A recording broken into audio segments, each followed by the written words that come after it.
Hi, shalom friends. They tell of a nature enthusiast that he loved hiking and he liked doing it alone. And the more isolated, the more picturesque, the better it was. And this man took all the precautions. He had his first aid kit with him and he had his bottle of water, etc., and was quite confident that he knew how to handle himself. Until the unexpected happened. Yes, you can imagine.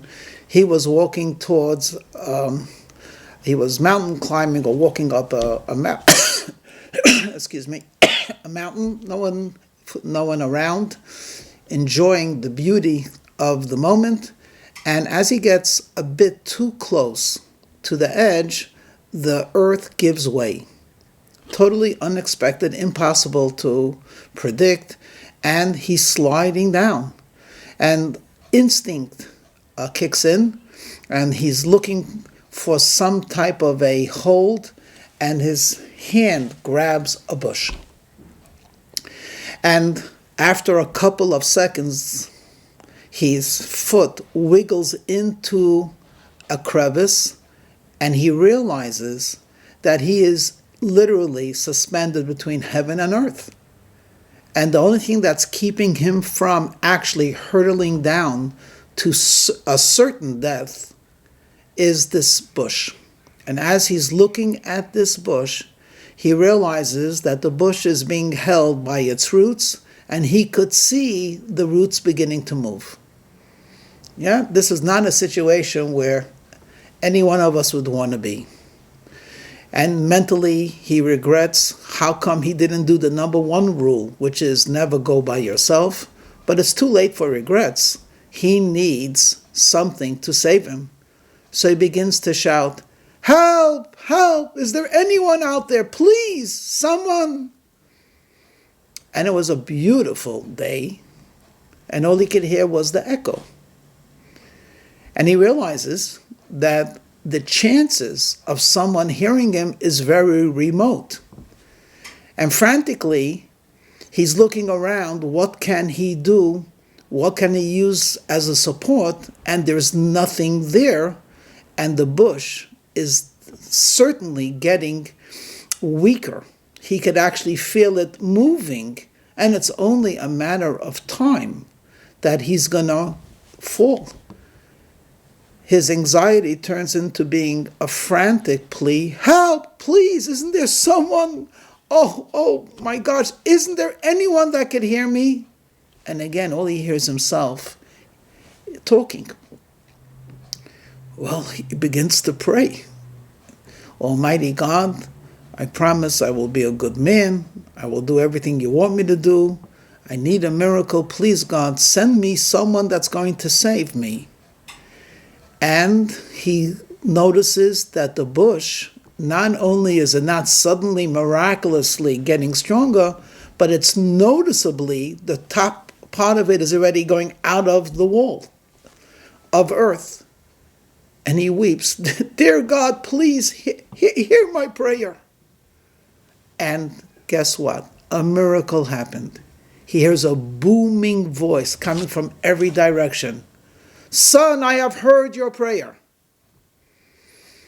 And he says, "Dear God, thank you. Save me. I will save you." "Dear God, what should I do now?" "Let go of the bush. I will catch you." For a moment, he hears this voice. Let go of the bush, and God will catch me. The voice certainly sounds like the voice of God, but that's not what he was hoping for. "God, please save me." "Son, I told you what to do. Let go of the bush and I will catch you."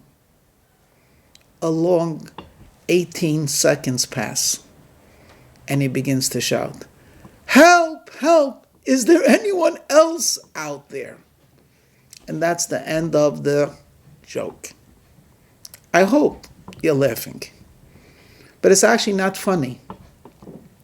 Because when you're holding on to something for your survival, and you're told, let go of it, and something new and something astounding and something wondrous will happen. And you say to yourself, huh? This is what's keeping me. This is what's keeping me strong. This is what's anchoring me. Give it up? Yes, don't worry, there's something more. Friends, this story/joke is talking to us right now. Let me break this down into simple things. Imagine a person who's brought up that if you work hard and you get yourself a good job, you'll have financial security. And that's what this man is holding on to. This thought and this belief, and the economy crashes. And the profession that he worked so hard to achieve becomes insolvent and becomes no one's interested. And suddenly he's holding on to a bush. And we say, well, there's life after this job, but you have to let go of this thought. He can't. Very hard. See, I'm thinking in particular about something which we call in English terrorism. You can look this up yourself. The Geneva Convention is older than 150 years. Every European country ratified it.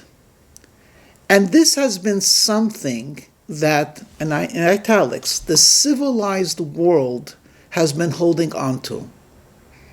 Certain truths, such as prisoners of war have to be treated, relatively speaking, decently, and most of all, there's a concept of a combatant and an innocent civilian.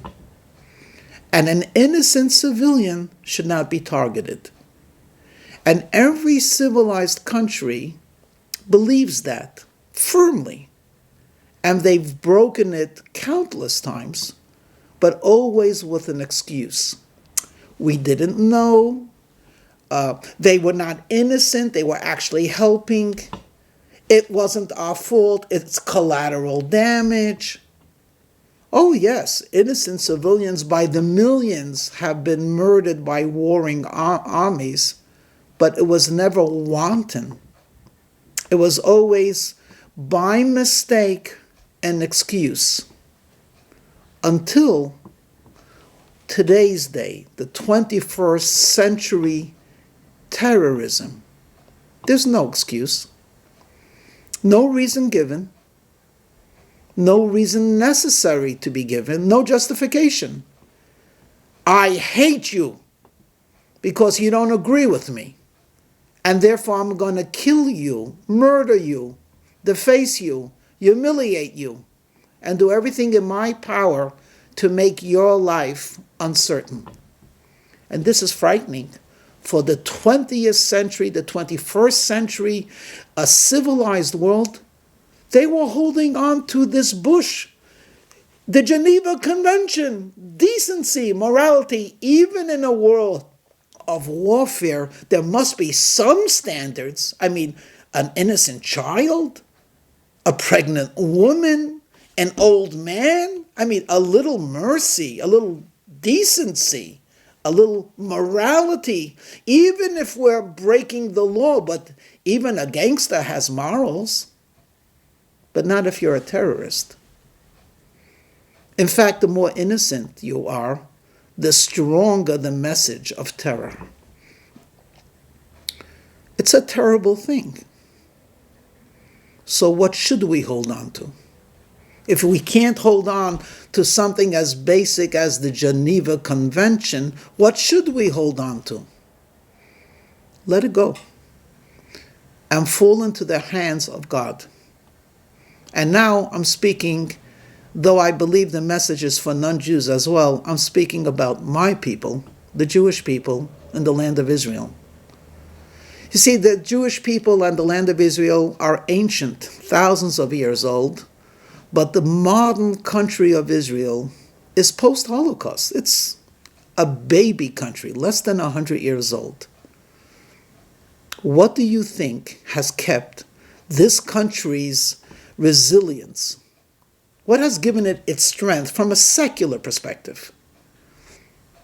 The belief in a morality that the world possesses. I mean, how could anyone see it differently? We want to live at peace. We want to bring goodness to our neighbors. We treat all people, irrespective of color and race and creed, as Israeli citizens, as equals. We give them benefits that even other countries would not give. It is so clear to us that this morality is so outstanding that not only would we get the respect, but we would get the support of civilized nations. And decade after decade, Israel can't understand. What are we doing wrong? How could a civilized world look at us and call us the type of a name which used to be reserved for the most despicable, evil people? Oh, well, I guess we have to work harder on being civilized. I guess we have to work harder on showing that we're really holding on to the Geneva Convention. In fact, we're doing more. We treat our prisoners with respect. We allow them visits. We allow them to pursue higher education. That's even more than you have to do. And the more Israel holds on to that bush, which the roots are coming out, the less they're willing to hear that voice of God that says, let it go. I will catch you. My friends, I cannot speak for the people of Israel. I can only speak from where I come from, my own life, and to share my thoughts with you. If you feel that my message resonates, take it. If not, it's nothing more than another YouTube that you could disregard.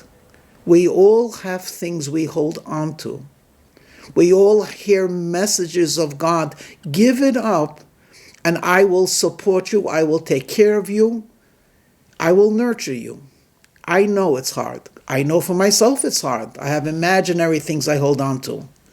But it comes a time when you actually see what you're holding on to is falling apart.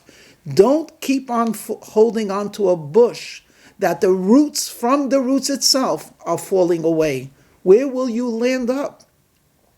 Give it up and allow yourself to fall back to a biblical perspective of a good and kind and loving God who wants for the benefit of man, who cares about us, and says, live a life of faith, of religion, of decency, and that includes, my friends, the importance of respecting your own life, your own property. If someone is evil and they are hurting you, they should be punished. They should be curtailed. If you need force, you use force. As long as you understand, the bigger picture is we are doing the will of Hashem. If I had a wish that Hashem would listen to, of course it would be the righteous Mashiach should come now. The extension of that wish is to live a righteous life, not a life of tolerance of evil, but a life of combating evil in order to reveal the ultimate good that we will be privileged to see. I hope and pray that the Western world learns this lesson a lot earlier than later. Shalom.